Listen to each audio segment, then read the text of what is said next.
Decorate చేసిన వాళ్ళు తుడవడానికి వచ్చినట్టుగా ఫీల్ అవుతున్నారు. ఇప్పుడు ఈ అమ్మాయిని అర్జెంటుగా సినిమాల్లోకి తీసుకొచ్చేసేసి సినిమాల్లో ఒక అవకాశం వస్తుంది, 2 అవకాశాలు వస్తాయి. ఈ మొదటి అవకాశం రావడానికి కూడా ఎంతంత కమిట్మెంట్లు ఉన్నాయో ప్రపంచం మొత్తానికి తెలుసు. ఇది ఎవ్వరికి అబ్బాయి అట్లాంటివి జరగవండి అంటే కుదరదు, నడవదు. ఈ కమిట్మెంట్లన్నీ దాటుకుని ఆ అమ్మాయి సినిమా యాక్టరు అవ్వగలిగేంత స్టామినా కానీ ఆ అమ్మాయికి కానీ ఆ కుటుంబానికి కానీ ఉందా?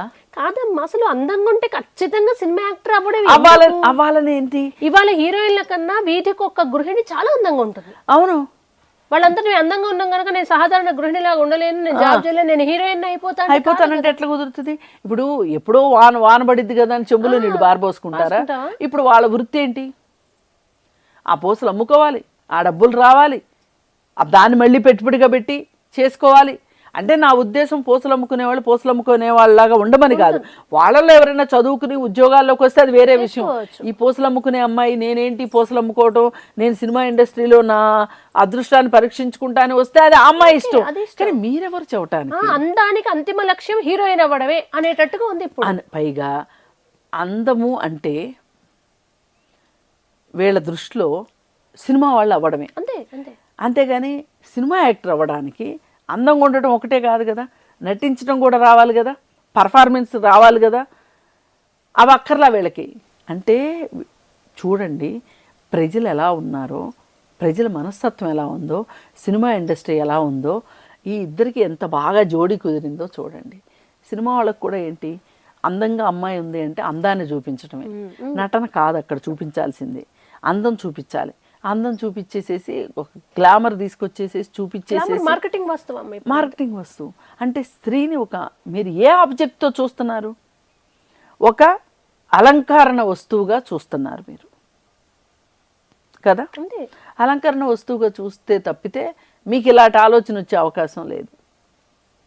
అందుకోసం ఏంటి అంటే ఈ విషయంలో పైగా ఇక్కడ ఇంకొకటి ఒక పెద్ద విషయం, ఆ అమ్మాయి వ్యక్తిగత స్వేచ్ఛలోకి, వ్యక్తిగత ప్రపంచంలోకి వీళ్ళు ఇలా దూరిపోవడం అనేది తప్పు. నిర్భయ చట్టం ప్రకారం కూడా ఒక వ్యక్తిని ఆత్మగౌరవానికి భంగం కలిగించినట్లుగా మాట్లాడనే అక్కర్లా. ఒక 30 సెకండ్ల పాటు తేరిపారు చూస్తే కూడా తప్పే. మన ఇబ్బందికరంగా అనిపించిందంటే వెళ్ళొచ్చు, కోర్టు కేసు పెట్టేయచ్చు.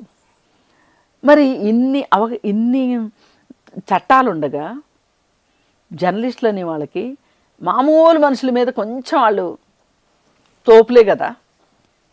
మరి ఇది ఎట్లా తెలియలేదండి మీకు?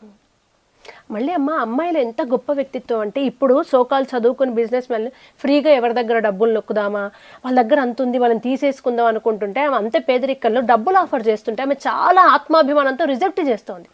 ఆమె పేదరికంలో ఏదో ఇస్తున్నారా అని అస్సలు, అంటే సెల్ఫ్ రెస్పెక్ట్ వాళ్ళని చూసి నేర్చుకోవాలనిపించింది. వాళ్ళ చాలా పెద్ద వాళ్ళు ఒకరి దగ్గర చేజాపి బిచ్చము ఎత్తుకునే పరిస్థితుల్లో ఆ డబ్బులు ఇచ్చేవాడు పూస కొనుక్కొని డబ్బులు ఇస్తే ఆమె కాదన్నారు. అంటే వాడు లీనియన్స్, నేను నీకు ఫ్రీగా ఇస్తున్నా, ఎందుకంటే బిజినెస్ కదా, పూసలు తీసుకోవట్లేదు, ఫ్రీగా డబ్బులు ఇస్తున్నారు. ఎంత క్రూరత్వం. దీనికి ఇంకొక విషయం రిలేట్ చేయొచ్చు.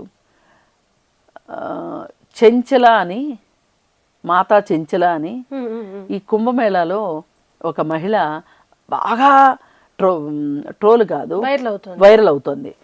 ఆవిడ దగ్గరికి వెళ్ళి చాలామంది ఆవిడ కాళ్ళకి నమస్కారం చేసి, ఆవిడ మెళ్ళ ఒక దండేసి కాళ్ళకి నమస్కారం చేసి డబ్బులు ఇస్తున్నారు ఆవిడకి. ఆ డబ్బులను ఆవిడ పెట్టుకుంటుంది. ఇప్పుడు ఆవిడకి ఎందుకు డబ్బులు ఇస్తున్నారో మనకు అర్థం కాదు. ఆవిడకేవో మహిమలు ఉన్నాయి అని ఆవిడ చాలా దర్జాగా డబ్బులు తీసుకుంటుంది. నిజంగా మహిమలు ఉన్నదైతే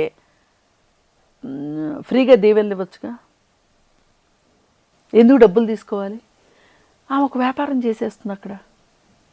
పైగా ఎంత టిప్ టాప్గా తయారవుతుంది.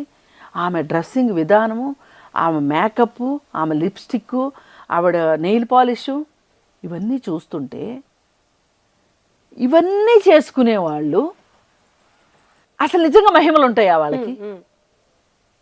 అదే మన ఇళ్ళ దగ్గర ట్రాన్స్జెండర్స్ పొట్ట కూటి కోసం భిక్షాటం చేస్తుంటే మనం వాళ్ళని ఎంత అవహేళన చేస్తాం.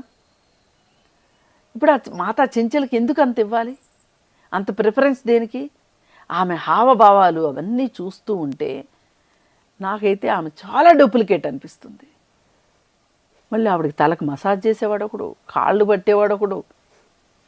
అంటే నేనేమంటున్నా అంటే నిజమైన భక్తుల్ని నేను ఏ రోజు ఏమీ అనను, కానీ ఇప్పుడు ఆ అమ్మాయి పూసలు తీసుకునేవాడు పూసలు తీసుకోకుండా డబ్బులు ఇస్తే రిజెక్ట్ చేసింది కదా, ఆ అమ్మాయి ఆత్మాభిమానానికి ఈ అమ్మాయి ప్రవర్తించే ఈ మాతా ప్రదర్శించే విధానానికి జీవనోపాధికి ఎవరు ఏ విధమైన ఔన్నత్యాన్ని చూపిస్తారు, ఏ విధమైన మార్గాన్ని ఎన్నుకున్నారు దాన్ని బట్టి మనం లెక్కేయొచ్చు. ఇలా ఉంది పరిస్థితి. అంటే మనుషుల్ని మనుషులుగా ఉండనివ్వరు. అందం ఉంది అంటే అందాన్ని ఆరబోయడం కోసమే సినిమాలే ఆ పెద్ద కాన్వాస్ మీద చూపిస్తేనే ఆమె అందం అందం అనేటట్లు అప్పుడే కథలు అల్లేసేది మీడియా. చూస్తే బాలీవుడ్ అంట, హాలీవుడ్ అంట, ఎవరు ఆయన పేరేంటి, రాజమౌళి హీరోయిన్ అంట, రామ్ చరణ్ అంట హీరో, ఇవన్నీ చేశారు, బాగానే ఉంది.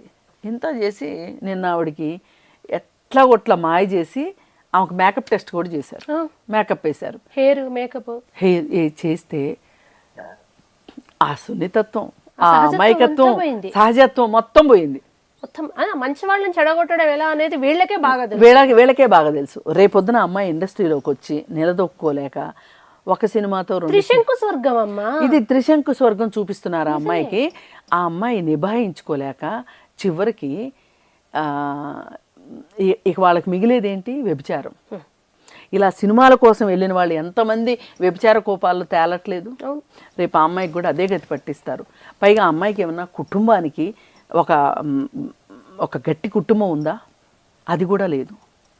అసలు మన సినిమా ఇండస్ట్రీలోనే కొంచెం ఫ్యామిలీ బ్యాక్గ్రౌండ్ ఉండి చదువుకున్న అమ్మాయిలు కూడా 2-3 సినిమాల తర్వాత కనుమరుగైపోయి ఆ తర్వాత వాళ్ళు ఇంకెక్కడో తేలటం మనం గమనిస్తున్నాం. అలాంటిది ఈ అమాయకమైన లేడి పిల్ల ఈ సింహాల గుంపులోకి వచ్చి ఎలా వస్తుంది? అసలు వీళ్ళ క్రూరత్వం ఏ స్థాయికి వెళ్తుంది?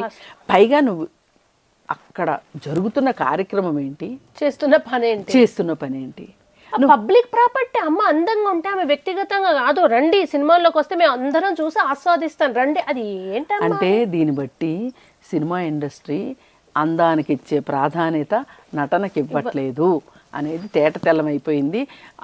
స్త్రీని ఎలా చూపించదలుచుకున్నారో వాళ్ళు వాళ్ళ మనసులో ఉన్నది మొత్తం చూపించారు. ఇంకా నిర్ణయం తీసుకోవాల్సింది, వాళ్ళని అర్థం చేసుకోవాల్సింది సామాన్య ప్రజలే.